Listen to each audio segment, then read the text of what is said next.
আমি শুধু নারায়ণপুর এলাকা নিয়ে আমি শুধু ভাবি না, বাংলাদেশের যত চর অঞ্চল আছে সবগুলো চর অঞ্চল নিয়ে আমি ভাবি। কেন আমার স্বপ্ন আমি মারা গেলে সবাই ধরুন আমার কথা বলে চর এলাকা উন্নত হয়েছে আর কি।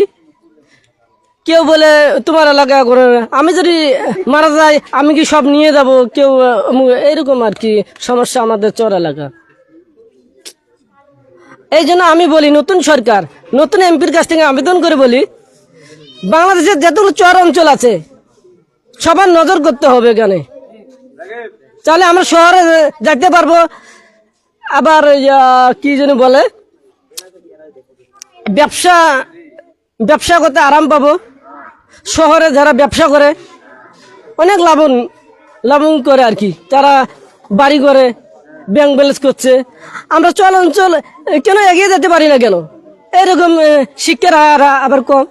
যদি শিক্ষার হার থাকতো তাহলে আমি তো কথা বলতে পারি না, আমার বদল ভালো কথা হইতো অবশ্য হইতো।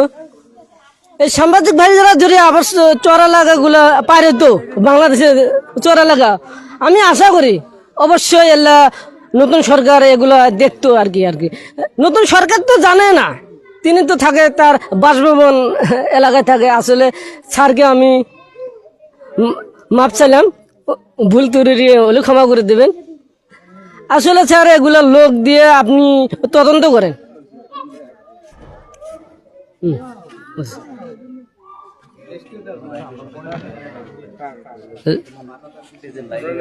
লাইভে একটু যুক্ত থাকবেন।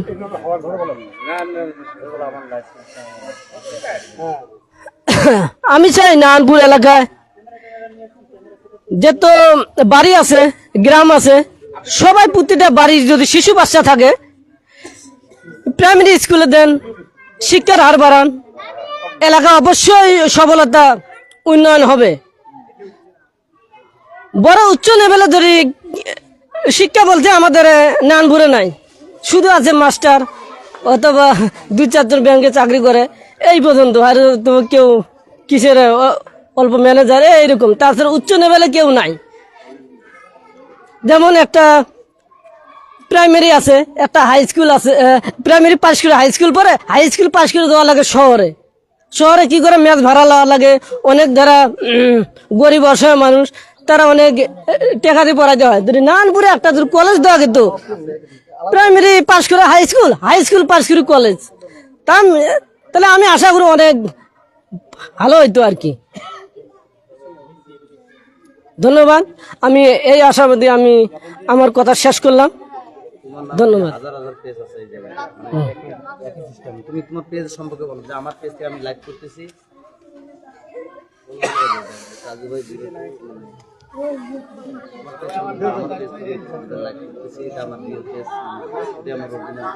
আসলে আমি এত কথা করতে পারি না, আমার স্বপ্নের কথা একদিনে বলছি বারবার, ওগুলা আমার মন থেকে ওঠে না। কিছু কথা ওঠে, কিছু কথা ওঠে না।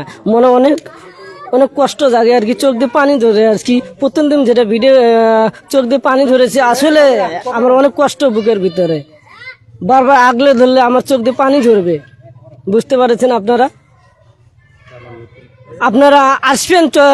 যেগুলো শহর এলাকার লোক, যেগুলা শিল্পপতি কি বড় লোক মানুষ, এগুলো তো চর এলাকায় আসেন না।